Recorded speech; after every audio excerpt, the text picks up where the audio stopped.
Have you ever felt like you're stuck in a cycle of sadness, wondering if life has more to offer? Maybe you've woken up feeling unmotivated, weighed down by regrets, or disconnected from the world around you. So you're not alone. Aging brings wisdom, but it also comes with unexpected challenges. Loss, loneliness, and the unsettling feeling that time is slipping away. But here's a truth that many people overlook. You are not powerless. You have the ability to shape your life, to find joy, meaning, and strength no matter where you are on your journey. In today's discussion, I want to share with you not just theories or generic advice, but real, practical steps that have helped countless people, including myself, to break free from sadness and rediscover purpose. These aren't just small habits. They are life-changing perspectives that can transform the way you approach every single day. So if you've ever felt like life is passing you by, or if you simply need a reminder of your inner strength, stay with me. By the end of this video, you'll walk away with the tools to not just survive, but thrive. Now, let's begin this journey together. Picture this. You wake up one morning, and for the first time in a long time, you feel light. The weight of past regrets, of missed opportunities, of time that feels lost. It doesn't hold you down the way it used to. Instead, there's something else, hope. That feeling is not a fantasy. It's the result of a shift in the way we see ourselves, our past, and our future. The problem is, so many of us are stuck in the same routine, repeating the same habits, and expecting life to somehow feel different. We hold on to regrets as if they define us. We scroll through social media, watching others live their perfect lives, while we sit in comparison. We wait for motivation to find us, when in reality, action is what creates motivation. But what if, instead of feeling powerless, you realized you still have the ability to change? To rewrite your story? That's exactly what we're going to explore today. In the next few minutes, I'll share with you white heavy checkmark, how to let go of the past and finally move forward. White heavy checkmark, the small daily habits that will completely shift your mindset. White heavy checkmark, why physical movement is directly tied to emotional healing. White heavy checkmark, the importance of surrounding yourself with the right people. White heavy checkmark, and most importantly, how to wake up each day with a renewed sense of purpose and clarity. Let's start by tackling one of the biggest traps keeping people stuck. The illusion of social media. Disconnect from digital illusions. The illusion of perfection and the journey back to reality. It starts with a simple habit. A quick check of your phone in the morning. A scroll through your feed while sipping coffee. What begins as a few harmless minutes quickly turns into an hour lost in an endless stream of curated lives. Picture-perfect vacations, smiling faces, and success stories that make you feel like you're somehow behind. Why does everyone else seem to have it all together? I've been there. You probably have too. The truth is, we live in a time where reality is often second to the illusion of perfection. We don't just consume content anymore. We compare. The smiling family at the beach, the friend who just bought a house, the influencer with flawless skin and a seemingly perfect morning routine. It's not just entertainment. It's a highlight reel of moments designed to make you feel like your life is somehow lacking. But here's something you might need to hear today. None of it is real. Let me tell you a story. The artist who found herself again. A few years ago, I met a woman named Margaret. She was a retired schoolteacher, well into her 60s, and had spent most of her life shaping young minds. But after retiring, she found herself feeling empty. She'd scroll through Facebook and Instagram for hours, watching former students build their careers, seeing old colleagues travel the world, and she began to feel like she had been left behind. One night, as she lay in bed staring at her phone, she came across a picture of an old friend who had just published a book. The caption read, "Finally achieved my lifelong dream." Margaret stared at the post, and for the first time, she felt something more than envy. She felt exhausted. She put her phone down, turned to the ceiling, and whispered to herself, "What am I even doing?" The next morning, she did something radical. She deleted all of her social media accounts. No announcement, no dramatic exit. Just a quiet decision to reclaim her time. First, she felt lost. What do you do with the hours you once spent scrolling? But then, something remarkable happened. She walked past an art supply store one day and, on a whim, bought a set of paints. The last time she had picked up a brush was decades ago, but something inside her pulled her toward it. She went home, sat by the window, and began painting. It was messy, imperfect, but for the first time in a long time, she felt alive. Weeks turned into months. Painting became her therapy, her way of connecting with herself. She no longer compared her life to others because she was too busy creating her own joy. Eventually, she started hosting small art workshops for women in her neighborhood, many of whom were also struggling with feeling disconnected in the digital age. One day, someone asked her, "Margaret, why did you stop using social media?" She smiled and said, "Because I realized I was watching other people live their lives instead of living my own." The trap of comparison and the power of presence. Margaret's story isn't unique. It's happening everywhere, every day. We scroll, compare, feel inadequate, and then do it all over again. But the problem isn't just social media. It's how we let it dictate our worth. We forget that for every perfect photo, there are 100 imperfect moments that didn't make the cut. We don't see the arguments, the self-doubt, the exhaustion. We see what people choose to show us, and we mistake that for reality. But what if you could take back your time? What if, instead of scrolling through someone else's highlight reel, you stepped outside and created a moment worth remembering? Try it. Put your phone down. Step into the sun. Listen to the sound of real laughter, not through a screen, but in person. Call a friend and have a deep, meaningful conversation. Find a hobby that fills your soul, not just your time. You'll quickly realize that your happiness isn't found in a feed. It's in the moments you create. The famous faces who turned away from the noise. Even some of the most successful people in the world have recognized the importance of disconnecting. Take Ed Sheeran, for example. At the height of his career, he completely disappeared from social media for over a year. No Instagram, no Twitter, no distractions. Instead, he traveled, spent time with loved ones, and focused on his craft. When he returned, he didn't just have new music. He had a newfound appreciation for life outside of constant validation. Or consider Oprah Winfrey, who has spoken openly about her decision to distance herself from social media noise. She chooses to live in the present, fully immersed in her conversations and experiences. These are people who seemingly have it all, yet even they recognize that constant comparison and digital distractions can be toxic. If they, with all their fame and success, need a break, maybe we do too. The invitation to reclaim your life. So here's my question to you. What if you stopped looking at life through a screen and started living it instead? What would happen if you deleted that app even for a day? What if you spent an hour outside instead of scrolling? What if, instead of watching someone else's adventure, you created your own? I promise you this, you wouldn't miss much online, but you would gain so much in real life.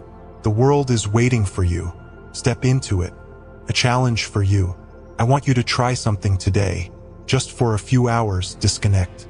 Put your phone in another room, turn off notifications, and do something that makes you feel alive. Go for a walk without music. Write in a journal. Call someone you haven't spoken to in a while. Sit in silence and just be. Then, at the end of the day, ask yourself, did I really miss anything important? Or did I finally reclaim a piece of my life? I think you already know the answer. Now go live. And if this message resonated with you, share it with someone who might need it, too. Let's remind each other that real life is happening outside of our screens. Stop wasting time on regrets. I want to tell you a story. A few years ago, I met a man named James. He was in his late 60s, and by all accounts, he had lived a good life. He had a stable career, a loving family, and a home filled with memories. But there was something about him that felt heavy. One evening, over a cup of coffee, he sighed and said, "If only I had taken that job in Paris. If only I had started my business earlier. If only I had spent more time with my father before he passed." The words "if only" hung in the air like ghosts, haunting the space between us. I asked him, "Do you think about these regrets often?" He nodded. "All the time. I feel like I wasted so many opportunities. And now Now it's too late. I could feel the weight of his words, the years of wishing he had done things differently. And in that moment, I realized something. James wasn't really living. He was trapped in a world that no longer existed, held hostage by a past he could never change. Maybe you know someone like James. Maybe you are James in some ways. Regret has a way of creeping into our lives, whispering all the things we should have done, the paths we should have taken, the chances we should have grabbed before they slipped through our fingers. But let's be brutally honest. Does regret ever change anything? Does it rewrite the past? No. What it can do, however, is shape the future. The people who live the fullest lives aren't the ones who never make mistakes. They're the ones who refuse to let regret define them. Think about someone like Steve Jobs. He got fired from Apple, the very company he founded. He could have let that regret consume him, but instead, he used it as fuel. He took what he learned, started again, and eventually returned to Apple to make history. Or consider Oprah Winfrey. She faced rejection after rejection in her early career, but she never let regret over lost opportunities keep her from moving forward. She built an empire not by dwelling on what could have been, but by focusing on what still could be. We all have regrets, but the difference between a life well lived and a life filled with sorrow isn't the presence or absence of regret. It's what we do with it. I once heard a simple but powerful exercise. Write down 3 things you regret. Not just vague regrets. Get specific. Maybe it's a job you didn't take, a relationship you let fall apart, a dream you never pursued. Now, next to each regret, write down 1 small action you can take today to move forward. Did you regret not telling someone how much they meant to you? Call them. Did you regret not traveling more? Book a trip, even if it's just to the next town. Did you regret not starting that business? Start researching. Take the first step. The past is unchangeable, but the future? The future is still yours to shape. There's a quote I love that says, "When the past calls, let it go to voicemail. It has nothing new to say." Your regrets will always call. They will always try to remind you of the things you could have done differently. But you don't have to answer. Instead, turn your focus to what you can do. Right here, right now. James, the man who once felt so weighed down by his regrets, he took that first step. He started writing letters to his grandchildren, sharing stories he had never told them before. He reconnected with an old friend he hadn't spoken to in decades. And one day, he even booked a trip to Paris, just to see what life might have looked like if he had taken that job all those years ago. And you know what? He came back not with more regrets, but with something far greater. Peace. So ask yourself, what are you holding onto that is keeping you from moving forward? And more importantly, what are you going to do about it? Because life isn't about looking back. It's about moving forward 1 step at a time. 3. Build meaningful relationships. I once met a man named Richard. He was in his late 50s, a kind soul with eyes that carried the weight of too many years spent in the wrong company. We were sitting on a park bench when he told me something that I've never forgotten. For years, I surrounded myself with people who were stuck, complaining, gossiping, drinking their nights away. And you know what? I became just like them. I thought that was normal. But one day, I realized I was living a life that wasn't even mine. Richard wasn't a bad person. He was just caught in a cycle of conversations that went nowhere, friendships that drained more than they gave, and an environment that kept him stagnant. It wasn't until he stepped away from it that he understood the power of the people we choose to keep in our lives. Maybe you've felt this before. The exhaustion of being around people who always have something negative to say. The weight of conversations that leave you feeling drained rather than inspired. The frustration of realizing that you're not growing. Not because you're incapable, but because you're in the wrong soil. We often underestimate how much our surroundings shape us. But the truth is, the people we spend time with influence us in ways we don't even realize. There's a famous saying, "You are the average of the 5 people you spend the most time with." Think about that for a second. Who are those 5 people in your life? Do they inspire you? Do they push you to be better? Or do they hold you back, keeping you small, making sure you never step outside the comfort of their shared misery? I once read about how Oprah Winfrey credits much of her success to the people she chose to surround herself with. She sought out mentors, dreamers, people who challenged her thinking and encouraged her growth. She knew, even in the early days, that if she wanted to rise, she couldn't stay around people who were comfortable settling for less. The same goes for Elon Musk. When he was young, he didn't just surround himself with smart people. He surrounded himself with people who thought bigger. People who believed that crazy ideas weren't so crazy after all. That's why he built PayPal, Tesla, SpaceX. He wasn't just absorbing knowledge. He was absorbing mindsets. And that's the key. It's not just about avoiding negative people. It's about actively choosing people who bring out the best in you. I remember asking Richard how he changed his life. His answer was simple but powerful. I walked away from what wasn't serving me. I stopped making excuses for people who drained me, and I started spending time with people who were passionate about something. Anything. It didn't matter what, as long as they had fire in their soul. He joined a local gardening project, something he had never even considered before. At first, it felt strange being around people who talked about growth, both in plants and in life. But week by week, he started to feel different. He found himself looking forward to deep conversations about nature, about purpose, about things that actually mattered. And something incredible happened. His energy changed. His mind became clearer. He started waking up with a sense of purpose, something he hadn't felt in years. It wasn't about the gardening, he told me. It was about the people, the energy they brought, the way they saw life, the way they lifted each other up instead of pulling each other down. So, let me ask you, who are you surrounding yourself with? If you feel stuck, uninspired, or drained, take a hard look at the people around you. Are they adding to your life, or are they taking away from it? Are they encouraging your dreams, or are they filling your mind with doubt? If the answer isn't what you hoped, know this. You are allowed to change. You are allowed to walk away. You are allowed to choose better for yourself. And if you're wondering where to find the right people, start by becoming the kind of person you want to meet. Seek out communities, clubs, or places where people are actively growing. Read books that expand your mind. Engage in conversations that make you think. The right people exist, and when you find them, something incredible happens. You start to rise. You start to believe in yourself more. You start to see possibilities where you once saw limits.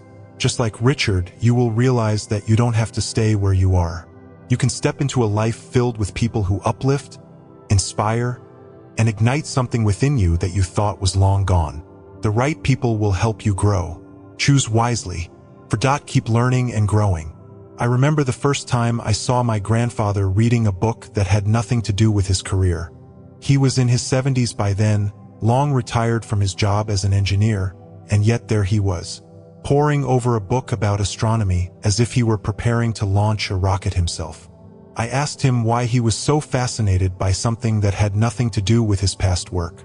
He smiled and said, "Because the day I stop learning is the day I stop truly living." At the time, I didn't fully grasp the depth of his words. I was young, and the idea of learning still felt like something you did in school. A chore, a requirement, something that ended when you walked across a stage and grabbed your diploma. But my grandfather, he saw it differently. To him, learning wasn't about necessity.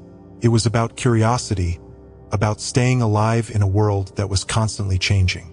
Years later, when he passed away, we found stacks of notebooks filled with handwritten notes on subjects ranging from classical music to philosophy to physics. He wasn't just collecting knowledge. He was keeping his mind awake. And that's something we often forget as we get older. We assume that learning is for the young, that growth has an expiration date.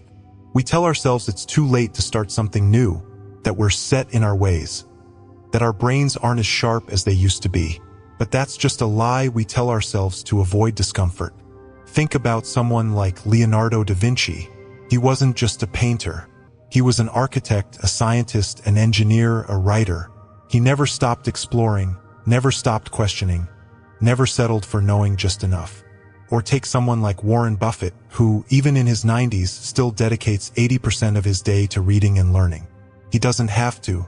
He could easily retire and spend his days enjoying his wealth. But he chooses to keep growing because he knows that stagnation is the quickest path to decline.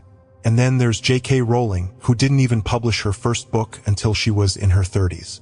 She could have told herself it was too late to become a writer, but instead, she learned the craft, mastered storytelling, and changed the world of literature forever. The common thread between all of them, they never stopped growing. There's something deeply human about the need to evolve. When we stop challenging ourselves, we don't just slow down. We fade. Our days start blending into each other, our conversations become repetitive, and we settle into a version of ourselves that feels smaller than who we were meant to be. But the moment you decide to step into the unknown, to read a book that challenges your thinking, to pick up a skill that has nothing to do with your career, to push yourself to expand, that's the moment you start to feel alive again. I once met a woman named Claire who embodied this truth better than anyone I've ever known. Claire had spent most of her life as a school teacher, dedicated to shaping young minds. But when she retired, she found herself restless. For years, her identity had been tied to her work, to the routine of classrooms and lesson plans. And now, with no students to teach and no schedule to follow, she felt like a piece of her had disappeared. So, at 65, she decided to do something completely unexpected. She enrolled in a beginner's ballet class. She had never danced before, never even considered it. But something inside her told her she needed to move, to challenge herself in a way that felt new and unfamiliar. First, she struggled. Her body wasn't as flexible as it used to be. She stumbled, felt ridiculous, and almost quit after the first few lessons. But then, something shifted. She started laughing at her mistakes instead of resenting them. She began to find joy in the process rather than focusing on the outcome. And as she learned, she noticed something else. Her mind felt sharper, her energy increased, and, most importantly, she felt alive again. When I asked her why she kept going, she said, "Because every time I step onto that dance floor, I remember that I'm not done growing yet." And that's the thing. We're never truly done. We have this tendency to put limitations on ourselves, to assume that learning is reserved for the young, that our best days of growth are behind us. But the truth? The best time to start something new was yesterday. The second best time? Right now. So, if you've ever told yourself, "I wish I could play an instrument, but I'm too old. I've always wanted to learn a new language, but what's the point now? I'd love to start painting, but I have no talent." I want you to ask yourself, what's really stopping you? Because I guarantee you it's not time. It's not talent. It's not ability. It's fear. Fear of looking foolish. Fear of starting from scratch. Fear of stepping outside your comfort zone. But here's the beautiful part. Every expert you admire, every person who seems effortlessly talented, every individual who has mastered something, they all started as beginners. No one is born knowing how to play the piano. No one picks up a paintbrush for the first time and creates a masterpiece. No one wakes up fluent in a new language. They all had a day one, and you can have yours too. If there's something you've always wanted to learn, start now. Even if it's just for 5 minutes a day. Even if it's messy. Even if it feels pointless in the beginning. Because the moment you stop growing is the moment you start fading. And you, my friend, were made for more than just existing. You were made to evolve, to expand, to keep discovering pieces of yourself that you never even knew existed. So go. Read that book. Learn that skill. Challenge your mind. And when you look back years from now, you'll thank yourself for never settling for a life that was anything less than extraordinary. 5. Move your body. Energize your mind. I want to tell you about a man named Daniel. Daniel was 65 years old when he realized something. His body was slowing down, but not because of age. It was because he had stopped moving. For years, he had told himself the same story many of us do. "I'm too old to start now. Exercise isn't for me. What difference would it make anyway?" He had spent most of his life behind a desk, working long hours, providing for his family. By the time he retired, he had developed habits that were hard to break. Waking up late, sitting for hours, and moving only when necessary. His body ached, his energy was low, And even simple things, like walking up the stairs, felt exhausting. One morning, after struggling to get out of bed, he looked in the mirror and asked himself, "Is this how I want to live the rest of my life?" The answer was no. So he did something simple. He put on his sneakers, stepped outside, and walked for 5 minutes. That was it. No intense workout, no pressure. Just 5 minutes. At first, it felt insignificant. But the next day, he did it again. And the day after that, 5 minutes turned into 10. 10 turned into 20. Within months, Daniel was walking for an hour every morning. His posture improved. His aches faded. He lost weight.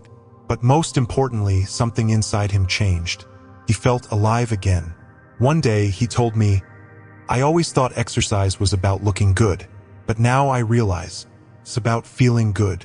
It's about waking up and knowing my body is still strong, still capable. It's about having the energy to enjoy life, not just watch it pass by." That conversation stuck with me. For years, we've been told that movement is about aesthetics, that exercise is only for the young, for the athletes, for the people who want six-pack abs. But the truth? Movement is medicine. Your body was made to move. And when you move, something incredible happens. Not just physically, but mentally. Think about it. Have you ever noticed how a short walk can clear your mind? How stretching your body can release tension you didn't even know you were holding?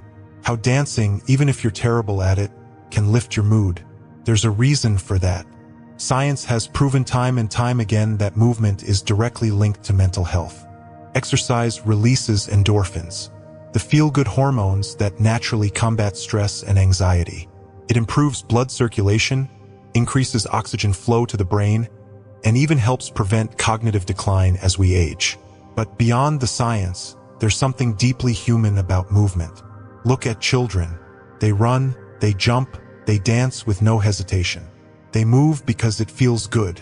Somewhere along the way, we forget that. We trade movement for stillness, play for routine, joy for obligation, and we suffer for it.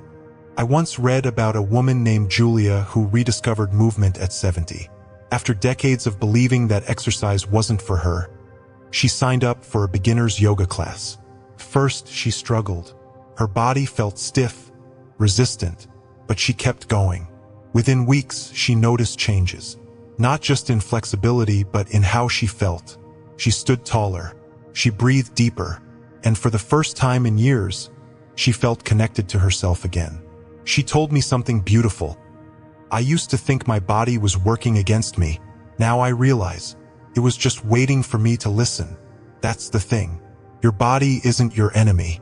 It's not something to fight against. It's something to take care of, to respect, to honor. And honoring your body doesn't mean running marathons or lifting heavy weights. It means finding movement that brings you joy. If you love nature, go for a walk. If music moves you, dance in your living room. If you need peace, try yoga. If you want strength, lift something, even if it's just your own body weight. It's not about perfection. It's about consistency. Daniel didn't start with an intense training program. He started with 5 minutes. That's all it took to change the trajectory of his life. And that's all it takes for you, too. If you've been waiting for a sign to move, this is it. Not because you have to, not because you should, but because you deserve to feel good in your own skin. So, I'll leave you with this question. What's one small way you can move today? Not tomorrow, not next week, today. Because the moment you start moving, you'll realize you were never meant to stand still. 6. Develop a strong morning routine. I used to believe that mornings were just a bridge to the rest of the day. Something to get through so I could move on to the real tasks ahead. My routine was predictable. Hit the snooze button a few times, scroll mindlessly through my phone, rush through coffee, and then scramble into the chaos of daily life. It wasn't a ritual. It was survival. Then, one day, I came across a quote by Benjamin Franklin. "Early to bed and early to rise makes a man healthy, wealthy, and wise." I had heard it before, but for some reason, on that particular morning, it struck me differently. I wondered, what if mornings weren't just a transition but an opportunity? What if the way I started my day dictated the way I lived my life? That question changed everything. I started looking into how some of the most successful and fulfilled people in the world structured their mornings. From Oprah Winfrey to Steve Jobs, from athletes to artists, they all had one thing in common: intentionality. They didn't wake up and react to the day. They designed it. I decided to try it. No drastic changes, no rigid schedules. Just small, meaningful shifts. And what happened next felt almost magical. The first thing I changed was how I woke up. Instead of grabbing my phone and diving into the endless scroll of emails, news, and social media, I started by simply drinking a glass of water. It seemed insignificant at first, but that one action reminded me that my body needed care before my mind needed stimulation. Then I moved. Nothing intense. Just a few stretches, a walk outside, sometimes a couple of push-ups. It woke me up in a way that coffee never could. My body felt lighter, my mind clearer. It was as if I was signaling to myself, today we move forward. Today we don't just exist, we live. And then came the most important part: silence. For years, my mornings had been filled with noise. Alarm clocks, notifications, the constant rush of obligations. But for the first time, I sat still. No distractions. No input from the world. Just me in the quiet. At first, it felt uncomfortable. Silence has a way of making you confront yourself. Your thoughts, your fears, your deepest desires. But over time, it became the most sacred part of my day. Sometimes I would meditate. Other times I would pray. And sometimes I would just sit and breathe, letting the morning unfold without resistance. Finally, before stepping into the day, I wrote down one goal. Just one. Not a to-do list, not a set of overwhelming expectations. Just a single thing I wanted to focus on. Some days, it was as simple as be fully present in conversations. Other days, it was finish that project I've been avoiding. That one goal anchored me. No matter how chaotic the day became, I had a purpose, a direction. Over time, I noticed something remarkable. My days no longer felt like they were happening to me. I was no longer waking up exhausted, running on autopilot, reacting to everything that came my way. Instead, I was leading my own life one morning at a time. I started paying attention to how other people's mornings shaped their lives. Take Oprah Winfrey, for example. She doesn't start her day by diving into work or checking her phone. Instead, she spends time in stillness, meditation, gratitude, and reading something that inspires her. She understands that the first moments of the day set the tone for everything that follows. Or look at Tim Cook, CEO of Apple. He wakes up before 4 a.m. every day, not to rush into work, but to exercise, read, and reflect before the world demands his attention. He knows that before he can lead a company, he needs to lead himself. And then there's Kobe Bryant, who was known for his relentless discipline. His mornings started before sunrise, long before his competitors even got out of bed. He wasn't just training his body, he was training his mindset. These people didn't wait for life to hand them success. They built it one intentional morning at a time. But here's the thing. You don't have to be Oprah, Tim Cook, or Kobe Bryant to reclaim your mornings. You don't need a strict schedule, a high-powered career, or a flawless plan. You just need a choice. A choice to start your day with purpose instead of passivity. A choice to nurture yourself before you face the world. A choice to stop waking up to react and start waking up to create. If your mornings currently feel rushed, stressful, or unfulfilling, I challenge you to try something new. Not a complete overhaul. Just one small shift. Maybe it's drinking water first thing instead of grabbing your phone. Maybe it's 5 minutes of movement before breakfast. Maybe it's sitting in silence for just a moment before diving into the noise of the world. Because the truth is, your life doesn't change in a single moment. It changes in the thousands of small moments that add up over time. And the best place to start? Your morning. Tomorrow, when you wake up, don't reach for your phone. Don't rush. Just take a deep breath and remind yourself, this is my day, and I get to decide how it begins. 7. Accept reality and take responsibility. I once met a woman named Linda. She was 58 years old, sitting across from me in a quiet coffee shop, stirring her tea absent-mindedly as she told me how she had lost her job just a few months before. 30 years at the same company, she said, shaking her head. And just like that, they let me go. Too old, too expensive, too replaceable. She sighed, looking down at her hands that had spent decades typing reports, leading meetings, training new employees. Hands that, for the first time in a long time, had no work to do. I thought my life was over, she admitted, and for a while, she let herself sink into that feeling. She stayed in bed longer than she should have. She avoided friends because she didn't want to answer the question. So what's next? She spent hours replaying the past, wondering what she could have done differently, how she could have prevented this from happening. But then, one morning, she looked in the mirror and realized something. No one is coming to save me. It was a harsh truth, but it was also liberating. She had two choices. She could spend the rest of her life blaming the company, blaming society, blaming bad luck, or she could do something, anything, to take back control. That same day, she pulled out an old wooden box filled with beads and wires. Years ago, making jewelry had been a hobby of hers, something she did for fun before life got too busy. She held a necklace she had made years earlier and thought, what if? So she took a picture of it, posted it online, and wrote, "Handmade with love, available for purchase." She didn't expect much, but within an hour, someone messaged her asking if she had more designs. One order turned into 5. 5 turned into 20. A year later, she had a full-fledged online store, selling handmade jewelry to customers across the country. She smiled as she told me this, her eyes no longer filled with sadness but with something else, pride. "I could have stayed in that place of self-pity forever," she said, "but I realized I wasn't powerless. I just had to stop waiting for someone to rescue me." I think about Linda's story often, because her realization is one that so many of us struggle with.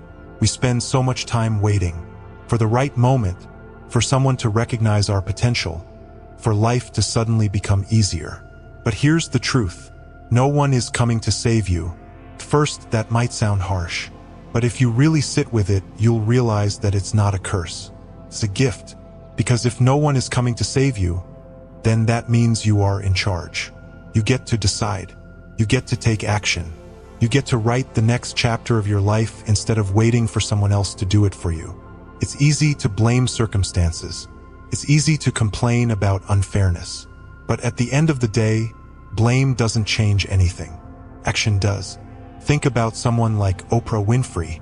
She had every reason to blame the world for her circumstances. Born into poverty, raised in difficult conditions, told over and over again that she wasn't enough. But she didn't wait for someone to give her an opportunity. She created it. Or take J.K. Rowling. Before she became the world-famous author of Harry Potter, she was a single mother living on welfare, struggling to make ends meet. She could have said, "Life is unfair. I can't do this." But instead, she sat down at a coffee shop every day and wrote. Page by page, chapter by chapter, she took control of her future. And then there's Elon Musk. People love to talk about his success now, but they forget that he was once drowning in debt, sleeping on a friend's couch, trying to keep his companies from collapsing. He could have given up. Instead, he worked relentlessly, investing everything he had, money, time, energy, into building something extraordinary. None of these people waited. They didn't sit around hoping that life would magically get better. They acted. And that's the difference between those who thrive and those who stay stuck. So, let me ask you, what are you waiting for? Are you waiting for permission? For the perfect timing? For someone else to tell you that you're capable? Because if you are, I'll tell you now. You don't need permission. You don't need perfect timing. And you sure as hell don't need someone else to validate you. You just need to start. Start where you are with what you have. If you don't like your job, don't just complain about it. Learn a new skill, build something on the side, look for opportunities. If you feel stuck in a toxic relationship, don't just wait for it to fix itself. Set boundaries, have the hard conversation, or walk away. If you have a dream that's been buried under years of fear, don't keep pushing it aside. Take the first small step toward making it real. Will it be easy? No. Will it be worth it? Absolutely, because the alternative is staying exactly where you are. And if that's not the life you want, then the time to change it is now. Linda could have spent the rest of her life bitter about losing her job, but she didn't. Oprah could have let her circumstances define her, but she didn't. Rowling could have let rejection stop her, but she didn't. So what's stopping you? I'll leave you with one final thought. Imagine yourself 5 years from now. You're sitting in the same spot, living the same life, carrying the same frustrations. Now imagine looking back at today, the day you had the choice to take action. Would you wish you had started? Because if the answer is yes, then you already know what you need to do. Now go do it. Now take a deep breath. I want you to think about something for a moment. Imagine yourself 6 months from now. If you took even one piece of advice from this video and truly applied it, how different could your life look? Could you wake up feeling more energized?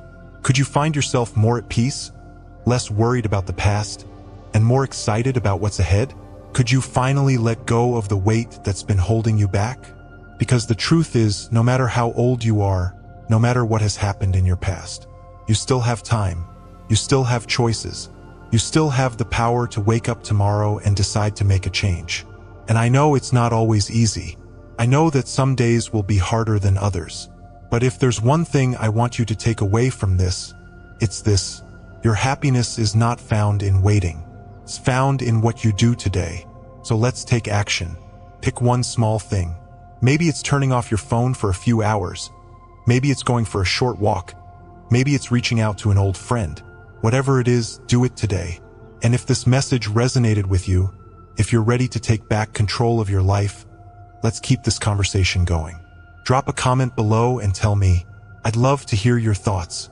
And if you found value in this, don't forget to like, share, and subscribe to help spread this message to those who need it most. You are stronger than you think, and your journey is far from over. I'll see you in the next video. Until then, take care, stay strong, and keep moving forward.